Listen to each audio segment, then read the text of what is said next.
Hey guys, for this week's video, I want to talk about something that a lot of small business owners and professionals have been struggling with lately. And that is recruiting top talent to your small business.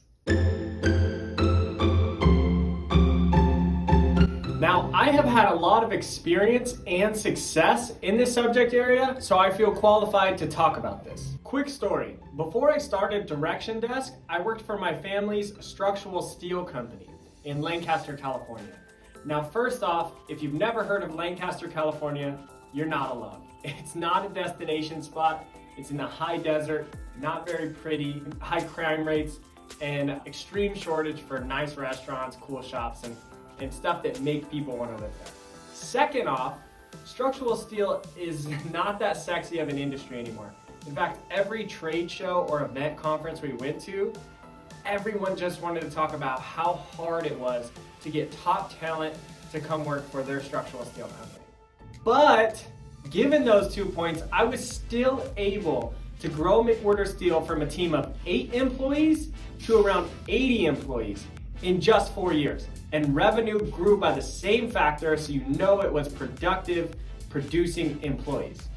So what tips and strategies did I use? And what tips and strategies can you apply to your own small business?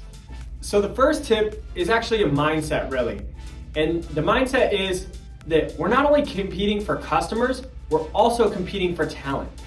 Now, this sounds obvious and kind of like a no-brainer, but a lot of small business owners actually don't think like this. They're thinking that people should be competing to work at their small business, which is true if you have an amazing reputation, offer top of the line salary and benefit packages, but most small businesses cannot and should not offer those top of the line salaries and benefit packages. We have to compete on something else. So given that, you have to admit that there is some selling involved to get top talent to come work for your company. So that brings me to point number 2. When selling positions at your company, stop advertising salary and benefit package as your number one reason why they should come work for you. Trust me, you're not competing with that Fortune 500 company's salary and benefit package. It's just too big. But what you can compete on is that person that's gonna come work for you is not gonna just be another spoke in the wheel.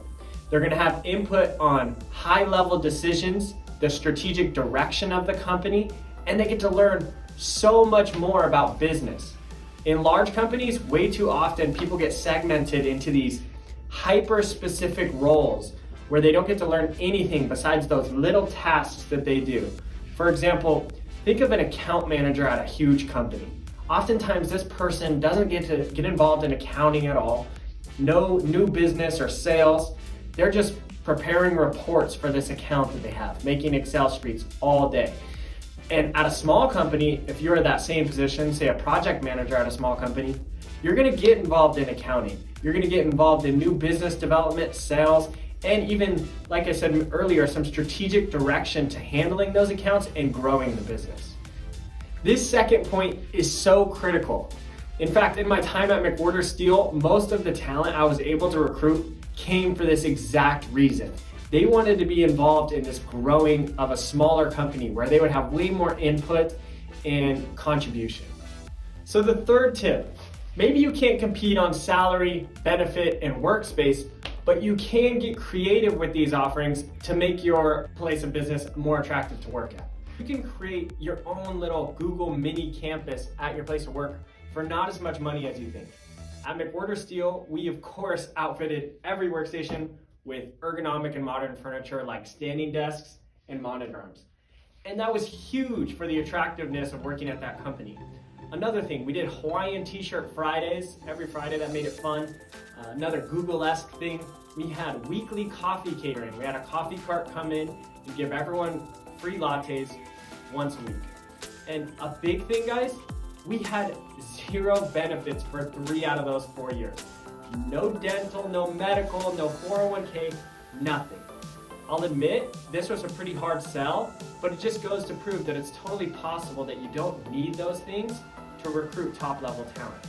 So if it's not in your budget, figure out what you can sell. We tried a lot of things at McWhorter Steel. We did flexible spending accounts, we did profit-sharing bonuses at the end of the year, In the end, you have to decide what's good for your business. But like I said, you can be very creative and it'll do wonders for attracting top talent to your small business. So that's my spiel, guys. In conclusion, number one, realize that you are competing not only for customers, but also talent. Number two, sell what you can offer. Don't compete on salary and benefits. Sell more involvement, more contribution, and more purpose for your future employees. Number three, keep creative with your compensation packages and your workspace. Create an environment that they want to be in. Anyway, guys, I hope you liked the video. If you haven't already, please subscribe and stay tuned for more content like this.